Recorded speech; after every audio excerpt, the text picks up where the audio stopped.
வாசேடா என்ன பண்ணிட்டு இருக்க? ஒரு ஆர்டிகல் எழுதிட்டு இருக்கேன். ஷிபி, ஒரு முக்கியமான விஷயம் உன்கிட்ட சொல்லணும். நீ கண்டிப்பா நோ சொல்ல மாட்டேன்னு நான் தீபனுக்கு வாக்கு கொடுத்துட்டேன். என்ன விஷயம்? கமிங் ஃப்ரைடே தீபன் அங்கே 7 பெண்களுக்கு பொன்னியம்மன் கோவில்ல கல்யாணம் பண்ணி வைக்கிறதா இருக்கான். அதுக்கு நீ கண்டிப்பா வரணும். இல்ல சேரா, அதுக்கு எனக்கு நிறைய பிரஸ் மீட் இருக்கு. நான் வரது கொஞ்சம் கஷ்டம் தான். எந்த பிரஸ் மீட் இருந்தாலும் ஒதுக்கி வச்சு கோவில்ல வந்து ஃபங்க்ஷன்ல கலந்துக்க. சேரா, உனக்கே நல்லா தெரியும் நான் என்ன மனநிலைமையில இருக்கேன்னு. அப்படி இருக்கும்போது எப்படி என்னால இந்த மாதிரி ஃபங்க்ஷனுக்குலாம் வர முடியும்? ப்ளீஸ் என்ன வற்புறுத்தாத. ஐயோ, சக்தி வரலனா நம்ம போட்ட பிளான் எல்லாம் சொதப்பிடுமே. ஒருவேளை வேலுவோட பகவதி அம்மன் கோவிலுக்கு போக பிளான் பண்ணிருக்காளோ?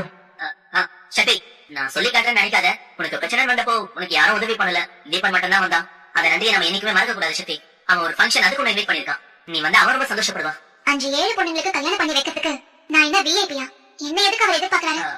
தீபன் பயங்கரமான சென்டிமெண்ட் காய். என்னமோ தெரியல, உன்னை பார்த்ததுல இருந்து அவனுக்கு பிசினஸ்ல பெரிய பெரிய டீல் கிடைச்சிருக்கு. அதனாலதான் உனக்கு ஒரு பிரச்சனை சொன்னதுமே எந்த ஒரு எதிர்பார்ப்பும் இல்லாம பணம் கொடுத்து ஹெல்ப் பண்ணா. யாரா இருந்தாலும் இவ்வளவு பெரிய அமௌண்ட் கொடுத்து ஹெல்ப் பண்ண மாட்டாங்க. கூட பிறந்தவங்களே ஹெல்ப் பண்ண யோசிக்கிற இந்த காலத்துல தீபன் உங்களுக்கு ஹெல்ப் பண்றானா அவன் மேல எந்த அளவுக்கு அன்பு வச்சிருக்கான்றத நீ புரிஞ்சுக்க. ப்ளீஸ் சக்தி, நீ எனக்காக வர வேண்டாம். தீபன் செஞ்ச உதவிய மனசுல வச்சாவது நீ வா. சக்தி, அத்தாவன் எங்க கூப்பிட்டு இருக்காரு? வர வெள்ளிக்கிழமை தீபன் 5-7 பொண்ணுங்களுக்கு இலவசமா கல்யாணம் பண்ணி வைக்கிறான். அந்த ஃபங்க்ஷனுக்கு தான் சேர என்ன கூப்பிடுறான். ஏன் தான் அவர் கல்யாணம் பண்ணி வைக்கிறதுக்கு சக்தி எதுக்கு கூப்பிடணும்? நீங்க மட்டும் போன பார்த்தாதா? இங்க பாரு, நான் சக்தியிட பேசிட்டேன். உங்களுக்கு எதுவும் கேட்கல. வாய் முடிட்டீங்க இருக்கப்போ. சக்திக்கு தான் வர விருப்பம் இல்லைன்னு சொல்றான்ல, அப்புறம் எதுக்கு அவளை வற்புறுத்துறீங்க?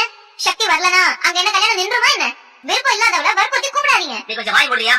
சக்தி, என்ன சொல்ற? வெள்ளிக்கிழமை பொன்னியம்மன் கோயிலுக்கு வரியா இல்லையா? இல்ல சக்தி, நீ ஒத்துக்காத. அன்னைக்குதான் உனக்கும் வேலனுக்கும் கல்யாண நாள்.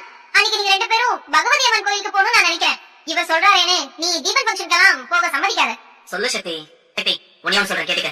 நமக்கு ஆபத்து வரும்போது யார் நமக்கு உதவி பண்றாங்களோ அவங்க நட்பை உதாசீனப்படுத்த கூடாது. அப்படி பண்ணோம்னா நமக்கு திரும்ப இன்னொரு கஷ்டம் வரும்போது உதவி பண்ண யாரும் இருக்க மாட்டாங்க. உனக்கு மட்டும் தீபன் பணம் கொடுத்து ஹெல்ப் பண்ணல. என்னோட business last year 2 crore loss ஆயிடுச்சு. எக்ஸ்போர்ட் பண்ண எல்லா ப்ராடக்ட்டும் ஷிப்போட முழுகிடுச்சு. அந்த டைம்ல